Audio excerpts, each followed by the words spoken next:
everyone. Welcome to Market Domination. I'm Julie Hyman. That is Josh Lipton, live from our New York City headquarters. We got 1 hour to go until the market close, and we are looking at more selling or resumption of selling here on the street here, despite some headlines sort of backing off from maybe some of the Mexico-Canada tariffs.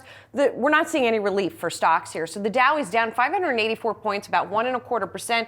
The S&P 500 now down more than 2%, and the Nasdaq is leading the selling here, down almost 3% today. Yeah, I think there's a couple big themes today. One, you got tariffs, obviously, right? Continued whipsaw headlines there, sending investors back and forth. I thought our Treasury Secretary, Scott Bessent, had some very interesting commentary on that day. Basically, he was talking what sounded like tough on trade. He was talking about how, listen, you harm us, you harm our people, we will respond. He talked about this America First trade policy. So that was, I think, front and center for investors. And also jobs. I mean, ahead of the big jobs report tomorrow, Challenger Grain Christmas comes out and says, listen, they're saying 172,000 jobs cuts last month. That would be the highest monthly level, they were saying, since July of 2020.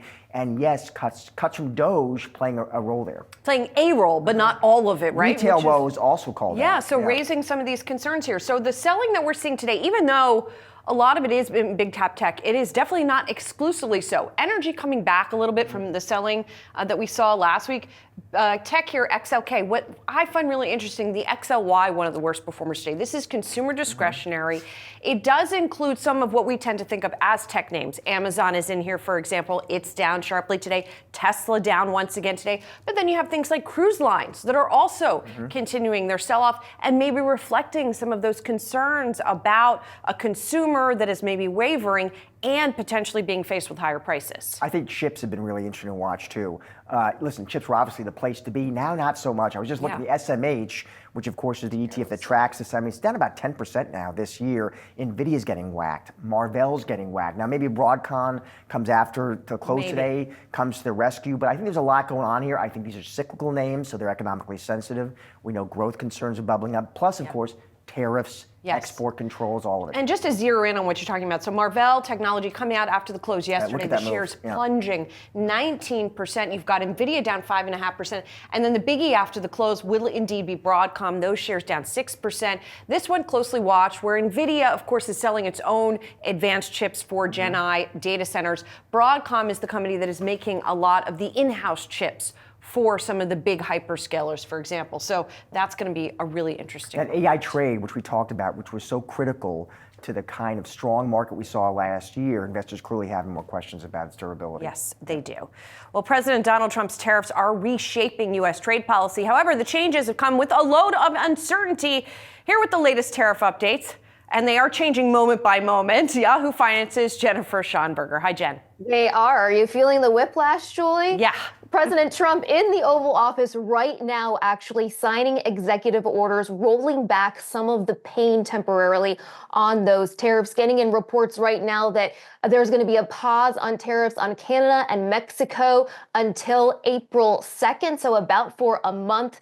Again, the U.S. expected to grant some exemption to Canadian potash, and that the U.S. could drop Canada, Mexico tariffs with fentanyl. Earlier today, the president had announced a reprieve with Mexico, saying on his social media outlet Truth Social that, quote, after speaking with President Claudia Sheinbaum of Mexico, I've agreed that Mexico will not be required to pay tariffs on anything that falls under the USMCA agreement. This agreement is until April 2nd. Sheinbaum, for her part, also praised the president, saying we had an excellent and respectful call in which we agreed that our work and collaboration have yielded unprecedented results. Until this moment just now, Canadian Prime Minister Trudeau had been talking with U.S. officials to try to get some relief.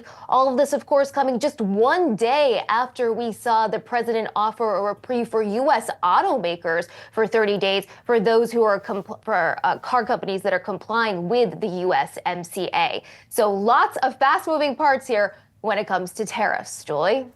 And Jen, I'll take it from here. This other point, which I was talking to Julie about at the top of the show, Treasury Secretary Scott Bessent was making remarks today at the Economic Club of New York. He sounded like he was talking tough on trade there, Jen, but what were the key takeaways there for you? He was. And while Wall Street is concerned about inflation when it comes to tariffs, Treasury Secretary Scott Bessent is not, telling the Economic Club of New York this afternoon that he's not worried about inflation from tariffs, but that we could see a one-time adjustment in prices. Take a listen. Can tariffs be a one-time price adjustment? Yes. While I've agreed not to talk about prospective Fed policy going forward, I would hope that the failed team transitory could get back together and think that nothing is more transitory than tariffs if it's a one-time price adjustment. Now, another reason the Treasury Secretary is optimistic that inflation won't rise is that he says oil prices are dropping now and that the yield on the 10-year Treasury has also been dropping, something that the administration has been targeting and wants to continue to target through its policies. He said, notice that President Trump has stopped calling on the Fed to cut rates, so reiterating that the administration is taking the pressure off the Fed and more focused on using the 10-year to bring borrowing costs down.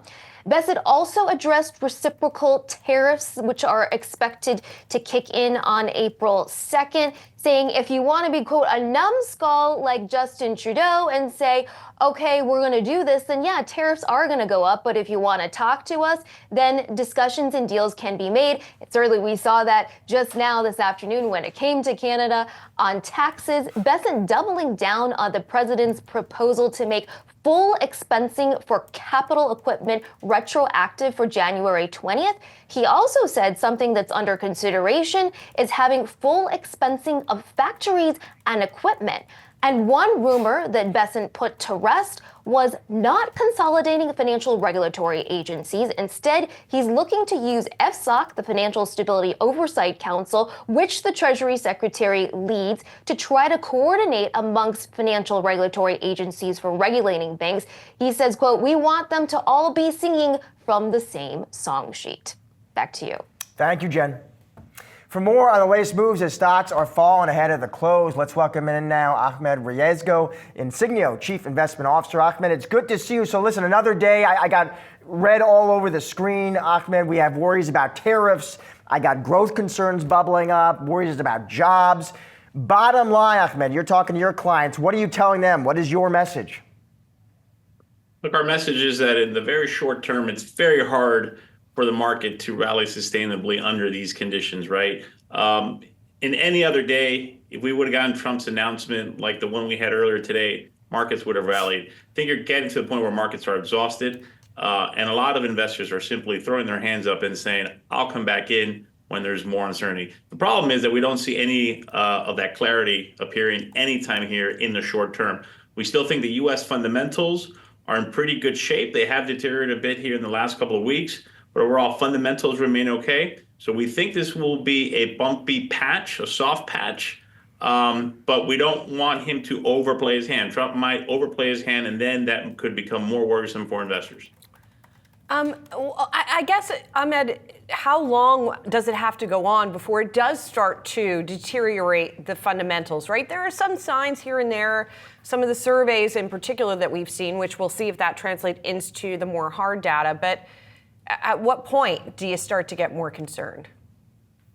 I think the surveys in this political environment, you have to watch them with a grain of salt. If you look at the surveys, if you actually look at the underlying data, you sparse it out by political party affiliation, you'll see that Republicans are actually feeling quite good. But, Democrats, not so great. Sorry to interrupt. That's true on the consumer side. But if you look, for example, there was a New York Fed survey out yesterday of business owners talking about their costs going up, right? And that didn't seem to be perhaps as political as some of the consumer-facing surveys that you're talking about.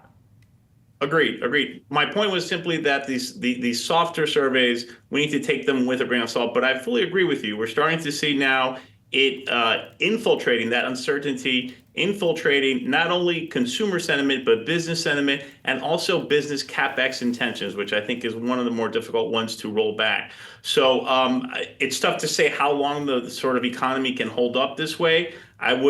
If I had to give you a number, I would tell you about at least another month or so.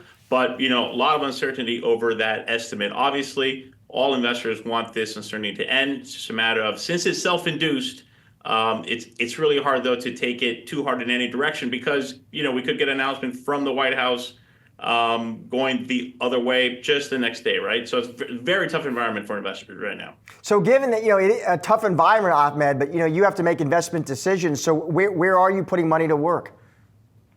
So right now, we are just keeping the cash that we have on hand. We're not advising investors to make any drastic moves quite yet. So just sit on that cash and perhaps wait for an opportunity. One thing I will say, remember, in order for these tariffs to work the way President Trump wants them to work, he has to establish a credible threat.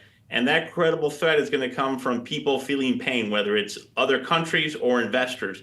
So it could potentially take a much more severe correction in the market to finally get Trump to the point where, okay, I'm done using this approach. Let's move on to something else. In the meantime, Ahmed, do you want to then deploy some of that cash that you're talking about maybe to Europe? That's a place that a lot of investors have been looking. And Europe is kind of using this moment to get its act together from a fiscal perspective. Absolutely. Earlier this week, we actually put out a note saying that, might Trump have been the actual wake-up call that Europe has needed for quite some time? Look, we've been saying for years that Europe's economic model is broken. It seems that the Europeans have finally come to that realization, and Trump has given them the impetus that they need. He might be the catalyst that they need to get their house in order. And so far, we're seeing very good signs coming out of Germany, as other countries as well. I will tell you, it's still very early. So unless you're a very daring investor that's willing to take on some volatility, jump in now. If you want to wait until the new government comes in and perhaps that debt brake is removed, wait to do so. But we do see a potential sea change in what's happening in Europe. And obviously with the valuation so low over there, it would be a very attractive multi-year buying opportunity. So as you kick the tires there on Europe, Ahmed, how would you potentially want to play that? Would you be buying certain ETFs that track certain countries, certain sectors or verticals that would interest you? Yeah, I would sort of focus on the sectors, the two sectors that have been spoken about, which are infrastructure and defense. Now, defense especially has been ramping up for years. So you're not coming in at the bottom of that market. But, considering some of the numbers we're hearing out of Europe, could be a very important and multi-year opportunity there in both European infrastructure and European defense. Ahmed, always great to see you and to have you on the show. Thanks for joining us. Thank you. All right, let's do a quick check of the markets here as we're looking at red across the board and counting down to the bell. Got the Dow down about 470, the S&P 500 down about 1.8%, tech-heavy NASDAQ down about 2.6%, Julie. And we are just getting started here on market domination. You've heard of stagflation. How about a stagcession? That's what one economist is warning about right now. We're going to break down what that means exactly on the other side. And earnings season isn't finished quite yet. After the closing bell today, we'll get you the latest results from Broadcom, Costco, Gap, and more. Stick around. Market domination continues right on the other side.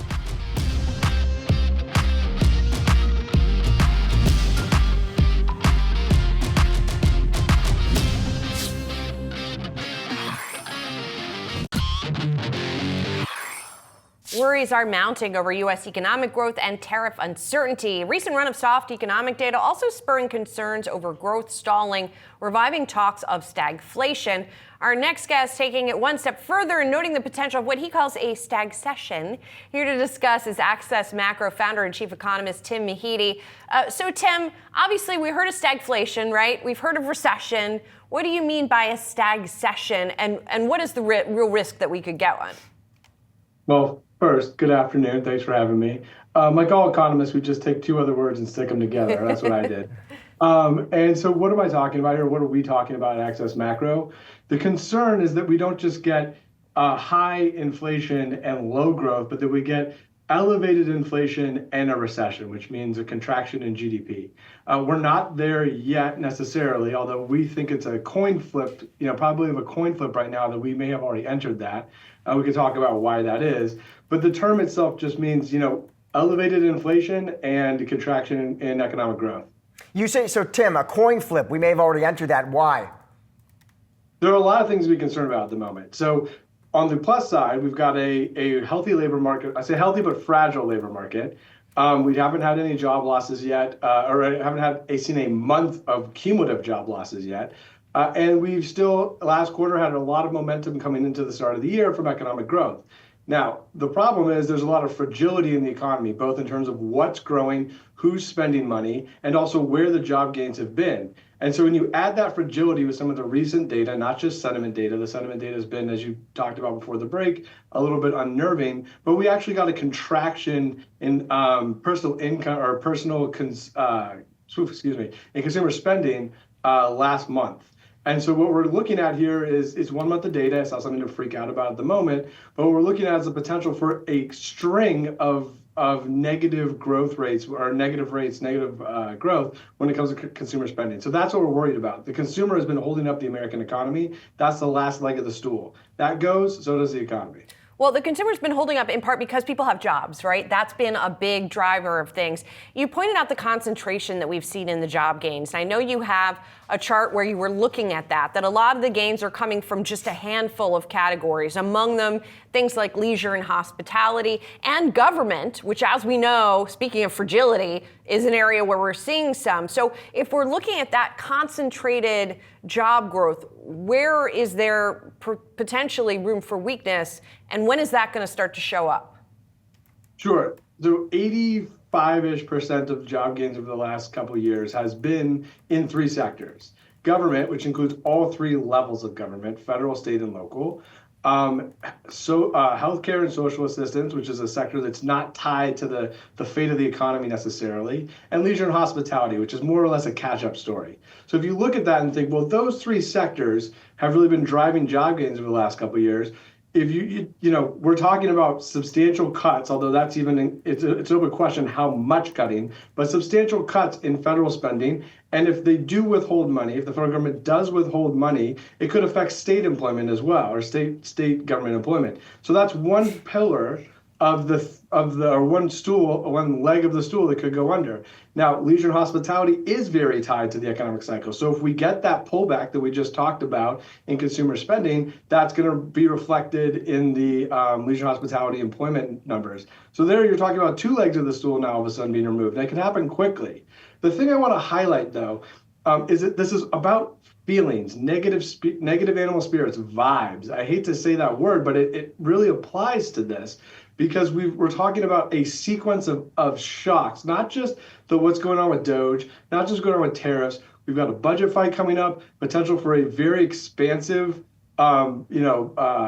massive tax cut with not enough spending to rein in, or not enough spending cuts to rein in the deficit. So there's a lot of stuff that could be coming up in the next 4 or 5 months. And that uncertainty at some point, it's like a snowball down a hill. It just continues to pick up speed. Consumers and businesses say, hey, I'm going to wait this one out until we can, see what's on the other side of it. That's what we're running the risk of. Tim, you mentioned Doge. I'm just curious, tomorrow morning we get that big jobs report. How much would you expect Doge to already be showing up in those numbers? Probably not a ton. I mean, we're way off the map here. So, there are a lot of things that go into when the survey for the BLS was taken, how people responded to that survey, how businesses respond to it, how people were classified. But the court cases have been going on. That's a lot to say that I think what we see on Friday, we see tomorrow is not going to be super reflective of what we're likely to see in coming months. Right. And there's a lot here to think about in terms of, well, who's being laid off and where. But really, let's think of it this way. If you just get layoffs in the federal government, that's not going to kick us into a recession. The problem is if that sends a signal and the rest of the economy, the private sector says, wait a minute, I need to pause, and they start laying off folks as well. So that's where you start to get the real concern. It's not just the layoffs. And again, I don't think it's going to show up a lot tomorrow in the federal numbers, but it will in the next 2 or 3 months. Well, and Tim, can the private sector absorb those people being let go from the public sector? That's a great question. It's a regional discussion, right? So obviously Washington, D.C., the Mid-Atlantic is going to be hit pretty hard. Those economies will probably take time to absorb folks. People will move to other places. There are other spots in the U.S. that are going to be impacted more, particularly in middle of the country. Here's the issue, though. Overall, that's not going to by itself be a problem. The economy can absorb those workers. But again, it's about not just how many people are being laid off, what's the rate of hiring, which we know for over a year now has been pretty weak. And so the absorption of people back in economy-wide is not enough to to absorb those losses and other losses from the private sector. It's that spillover effect that we really need to be watching for. So look at the private sector numbers tomorrow. There's a lot of talk about Doge and the federal layoffs. Look at what's going on in the private sector.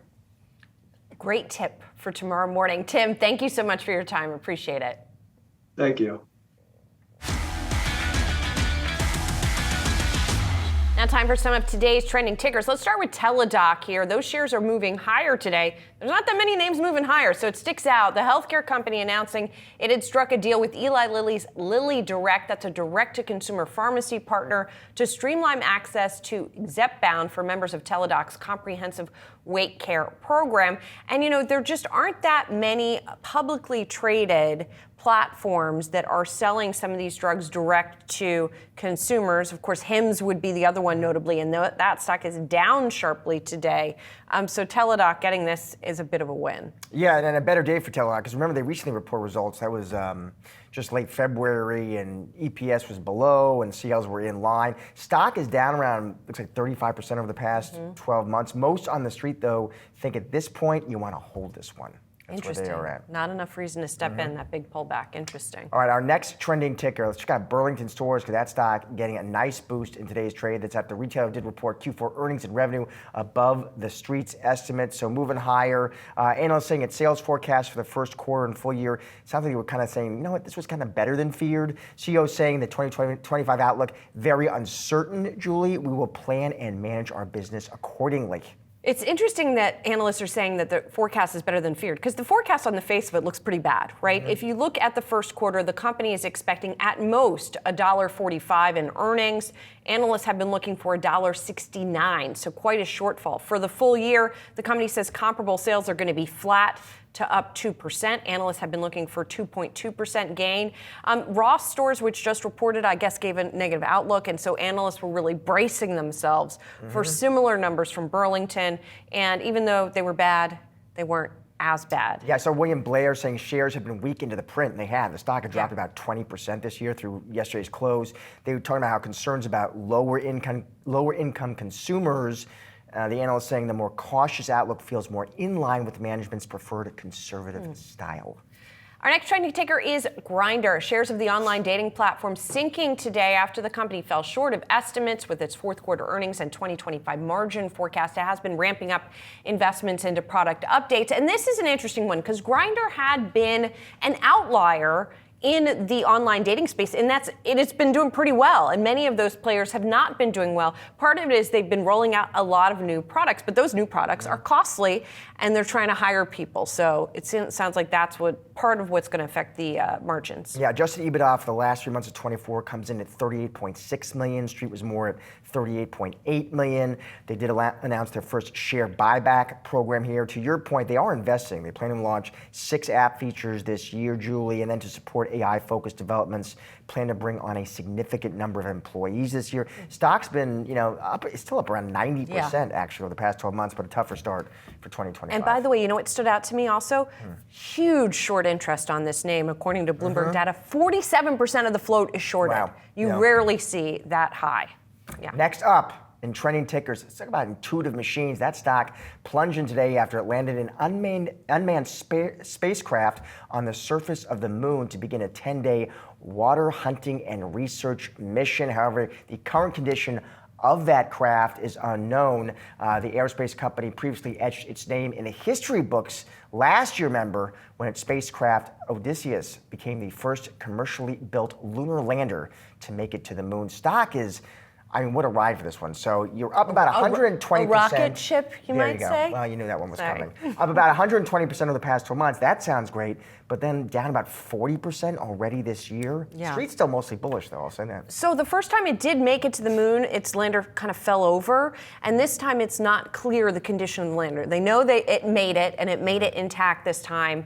But the stock really plunging during sort of at the end of the transmission when it wasn't clear today. It's been halted a couple of times for volatility as well. So we'll see what ends up happening whether they get more One of those information. sectors some investors are very excited about. Yes, most definitely. You talked with one of them recently. But let's do a quick check of the markets here. We're looking at red across the board here. Pretty stable, however, in this last hour or so of trading, with the Dow down about 482 points, the S&P down 1.9%, the Nasdaq continuing to lead, declines here off by 2.7%. And coming up, shares of Tesla sliding today on the back of a bearish analyst note. We're going to check in on our top call of the day on the other side. Stick around. Much more market domination. That's still to come.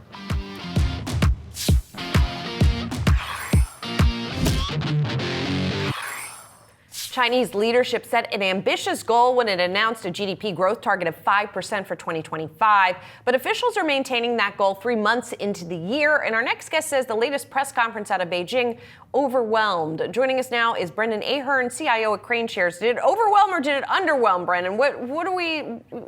How is the Chinese government sort of setting itself up here? Yeah, I think numerically the numbers that came out were really in line with what expected, the 5% GDP growth, some of the debt limits that were set out, the fiscal deficit.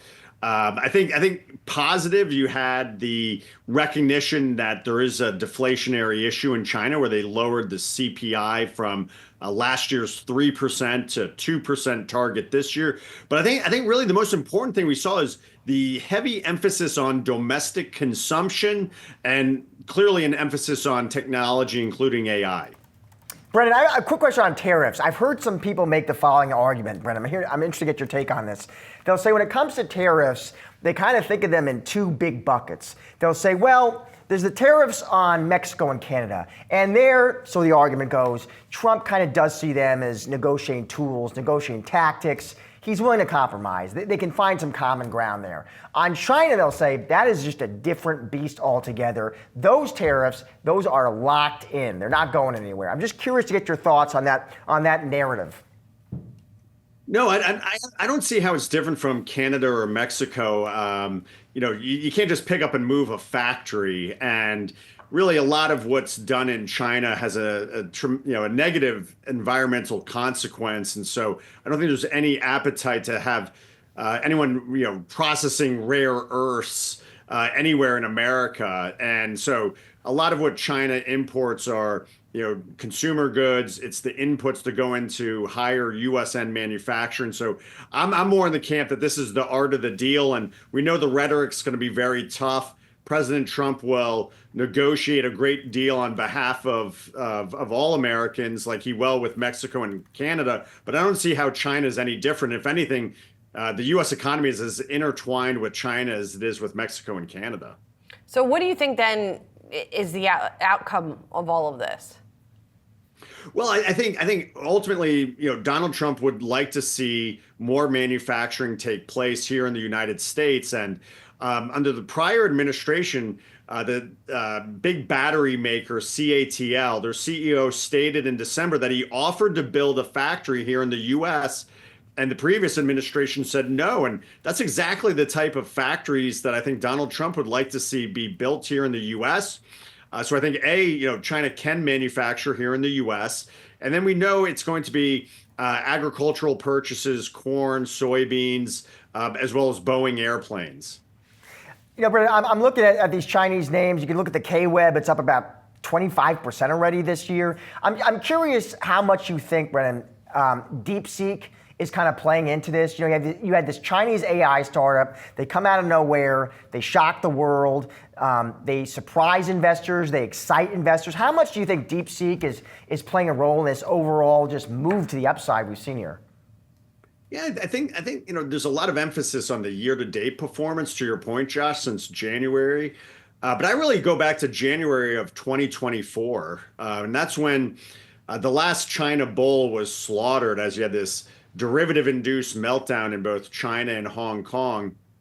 And since January of 2024, K-Web is up over 60%. It's actually up more than double both the S&P 500, the NASDAQ 100, but it's so out of sight, out of mind for most investors. I don't think they recognize that. And so I definitely think that, one, you've had this rally taking place for 13 months, kind of a sleeper one. But just to your point on DeepSeek, it really, DeepSeek really did accomplish what they claim, which is not use NVIDIA chips, do this in a very energy efficient manner. It really is a threat to the pillar of U.S. equity dominance, of this idea of American exceptionalism, that you can only do it with these NVIDIA chips. You're going to need all these data centers. You're going to need all this energy. And DeepSeek is forcing investors to do the valuation math of, is NVIDIA really worth 40 times sales if you can do it without their chips? I think the market is saying no. And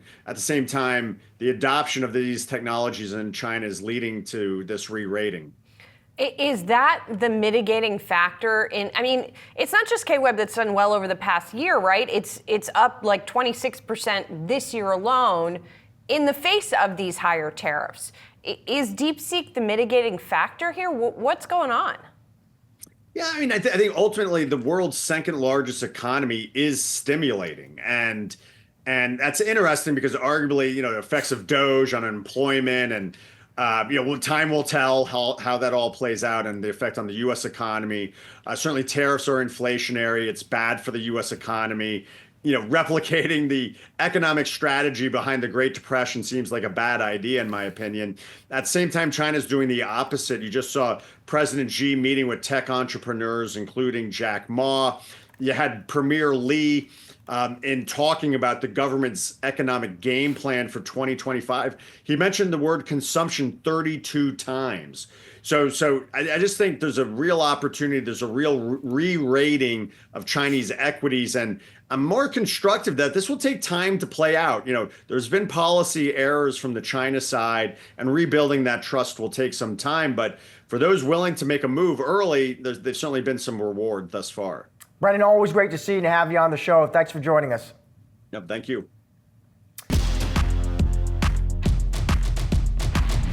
All right, Tesla shares, they're sliding as another investing firm cut its price target on that stock. Baird slashing its price target on Tesla, citing concerns that expectations for first quarter deliveries are too high. So Baird does take the target at 370. They talk about these weak intra-quarter sales data from the key regions for this EV maker. So we're talking about US and Europe and China. It says the sales updates lead us to believe there is risk to the consensus Q1 delivery estimate, Julie. Yeah, we should note that Baird, Ben Callow over there, is still positive on the stock overall. He rates it an outperform.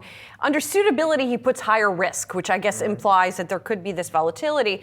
And it's interesting here, the risks that he lists here, he says, among other things, Musk's involvement with the Trump administration adds uncertainty to the demand side. We certainly have seen that play out. So he lists key man risk. He also lists dependence on single source suppliers for key automotive parts, limited advances in battery technology, and the challenging economic environment potentially reducing automobile demand. Yeah, so it talks about the demand side. Also did talk about production downtime associated with the Model Y. Refresh complicates the supply side of the equation. Well, stock down now about 30% this year. Yeah. All right, this week on Warrior Money, host Patrick Murphy and Dan Kunze sit down with legendary entrepreneur Bob Parsons, founder of GoDaddy and the Bob and Renee Parsons Foundation. They dive into his journey of building a billion-dollar tech empire, overcoming challenges, and his approach to business, leadership, and philanthropy. Scan the QR code below to stay updated on the latest episodes. And don't forget to tune in every Friday at 12:30 p.m. Eastern. Here is a clip from the latest episode. The thing I learned in the Marine Corps was two things. Most of all, was responsibility, the importance of responsibility, and the significance of having discipline in order to get there. That you didn't have to want to do it, you didn't have to like doing it, but you had to do it. And then those things led to I had a right to be proud of everything that I did in the Marine Corps and later on in my life. So the very important things, very intangible, could be applied in any business or any pursuit. But that's what the Marine Corps taught me. Palantir having a rough couple months. Shares crashing 30% from their 52-week high, closing high back in February. Company stock move showing a larger trend of Trump trades that the markets are turning on. Jefferies also publishing a new note on Palantir. That note showing CEO Alex Karp dumped $45 million worth of stock in the past 2 weeks. For more, we bring in now the author of that note, Brent Thill, senior analyst at Jefferies. Brent, it is always good to see you. So you've been publishing on Palantir. You got some interesting data points here. You say CEO Alex Karp sold another 45 million in shares, means offloading about 21% of his overall stake in the last 6 months. What do we to make of that, Brent? Should we make anything out of our investors, or listen, executives they got trading plans and trades get executed when certain preconditions are met. How are we to think through this? Yeah, I mean, I think, look, he's doing the right thing. He built a great company and he's selling it at a high. We've said this, the multiple is unsustainable. There's been no software stock that's ever traded sustainable at this multiple. So we're saying that Palantir may be unique and different. They're clearly executing well. We're trying to separate the execution of the company and the valuation. And in the report, we mentioned, Snowflake and Datadog also trade at these multiples, and literally multiples imploded. So again, I've said this repeatedly, great company. The valuation is nothing like we've ever seen. We've actually seen this historically in the last 20 years of covering software, but it doesn't last. It's like trying to live on the top of Mount Everest with that multiple. So again, I want to separate the company's fundamentals. They're executing really well. But again, the durability of that, you've just seen across the industry, no one's ever been able to sustain those multiples. And so I think when you look at the insider selling, it kind of matches, and everyone in Palantir has said this. They thought the stock would get here. They just didn't think it would get here this quickly. And so our belief is, again, even if it traded to $60, which is our price target, is a 30 multiple. We're being generous. We're giving it a 10 multiple higher multiple than the second most expensive name in the coverage, which is Cloudflare, which trades at 20 times revenue. And what are you seeing right now across tech? Multiples are getting re-rated. We're seeing a cut down in terms of some of these AI exposure names. Some of the best AI exposed names aren't performing as well. And so part of that, I think, is going to software away from semis. So that should help Palantir. So again, I'm a huge believer in what they're doing and what the product does. What we're trying to be clear is you have to have valuation discipline. We're just keeping our discipline here. Brent, the velocity and the depth of the declines here are pretty notable, right? In less than a month, the stock is down 35%. And as you said, your price target is still another $20 below where it is right now. Do you think it goes there now? Do you think this keeps moving down here? Or do you think there would need to be some other kind of catalyst? No, I mean, I think, the fundamentals have been good and the stock went to 120 on excitement and hype, but I've said this is retail owned. This is an institutional owned. Our investors are institutional investors. I don't deal in the retail investor base. The retail investor base took a gamble and said, look, this is going to be the next $1 trillion company, and maybe it is, but it doesn't go there overnight. And when you basically have a company that has the same market cap as Salesforce with $4 billion in revenue and Salesforce has $41 billion, you kind of start scratching your head. We've seen this movie before, people.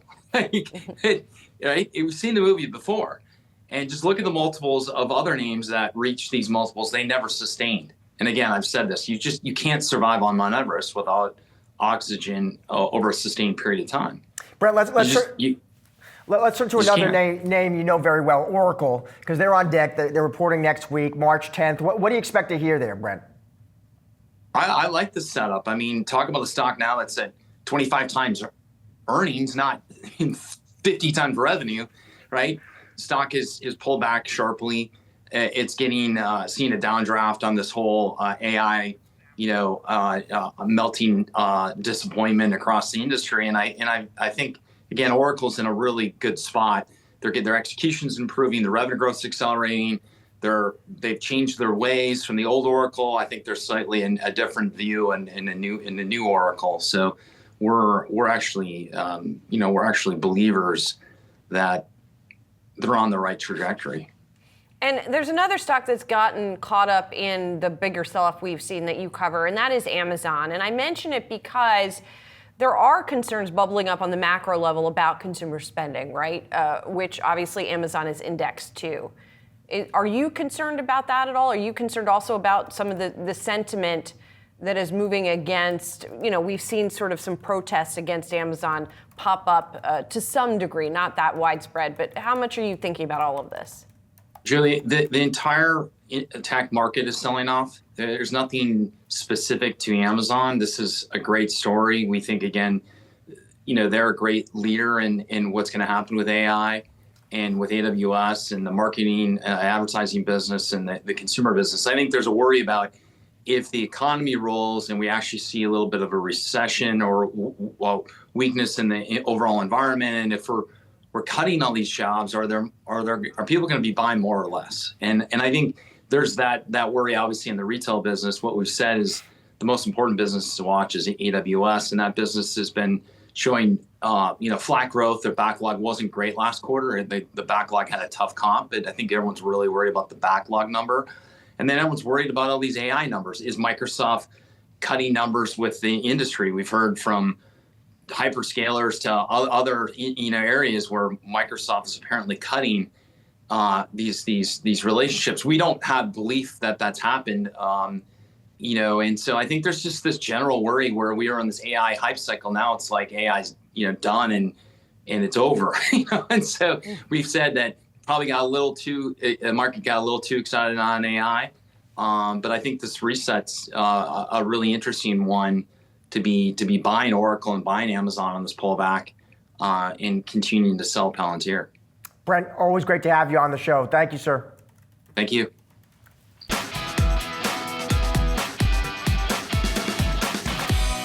While President Trump is pausing tariffs on Mexican and Canadian goods covered by the USMCA trade agreement until April 2nd, restaurant chains across the country are already feeling the pressure. The National Restaurant Association has warned that tariffs could lead to higher menu prices, putting the burden on consumers. Joining us now to discuss how to play the restaurant sector is Nick Setian, Wedbush Securities Managing Director, Equity Research. Nick, it is great to see you. So I do want to start there on tariffs, Nick.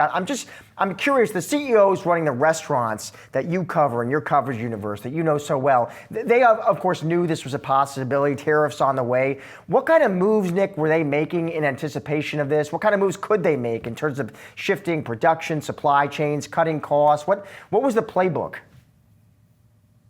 Well, first, thanks for having me. The tariffs are largely going to impact produce and not really the beef, chicken, and the protein. So it's a relatively small percentage of restaurant COGS. So if anything, restaurants are probably the most insulated, industry within consumer. Do you worry about certain, sort of agricultural ingredients, though, that may be coming across, particularly the Mexican border? So yes, definitely agricultural produce, things like avocados, for example, lettuce, tomatoes, et cetera. Those are, a lot of it does come, both from Mexico and some of it is Peru. But I do think that over the next couple of years, once tariffs get implemented, restaurants will figure out ways to either source those domestically or from, other countries other than Mexico. And so they've already started doing that with avocados, for example, and Peru's the destination where they're sourcing that from. Nick, I'm curious, give your coverage universe your overall take on the American consumer. We spoke to a retail analyst yesterday, Nick, and I asked her that same question. She used the word cautious. I'm curious if that kind of aligns with what you're seeing. Caution is definitely coming up a lot more. Every time we speak to our management teams, January wasn't great. February took another big step down. Now a lot of it had to do with weather and holiday shifts. It's tough to really pinpoint exactly if there has been an incremental shift lower, especially on the part of that lowest income consumer. But I do think there's some emerging evidence that has happened. To what extent does that persist? That's the big question mark. That's what we're all trying to really understand. Well, given knowing what you can know, Nick, in this environment and what might be a slowing environment, maybe, are there chains that you think are better positioned here in this environment if indeed things are going to get a little rockier? Yeah, so there's two things that we're saying, right? Number one, you really want to be in the names with that can win, with that value customer, that lower income customer. So, who has that sort of relative value advantage? Names like, McDonald's, Domino's, come to mind. And then two, names that have specific company drivers. So, for example, a Dutch Brothers, a Cava, those are a couple of names that come to mind. And then there's a third sort of subset of names that don't have too much lower income exposure. So, think of sort of Cheesecake Factory is one name that comes to mind as well. Nick, why are you on the sidelines with Brinker? Is that just because of the stock move that one's enjoyed? Yeah, I mean, yes. I mean, it's primarily valuation, and it's going to be interesting to see how they're going to be able to comp those comps, that they've had for the last couple of years. So there's some very tough comparisons coming up here that they're going to have to go over, and obviously the stock has performed extremely well. So, valuation and really just some uncertainty around how you comp the comp in an environment like this. Nick, always good to see you. Thanks for your time, those stock picks. Appreciate it. Thanks for having me. Stocks are lower heading into the close here. Let's get a quick check. We got red all over the screen. Dow down about 407 points. The S&P 500 down about 1.7%. Your tech-heavy NASDAQ, that is down about 2.5% here. While wrapping up today's market domination, don't go anywhere. We've got you covered with all the action on your side, including the latest earnings from Broadcom, Costco, Gap, and many more. Stay tuned for Market Domination Overtime.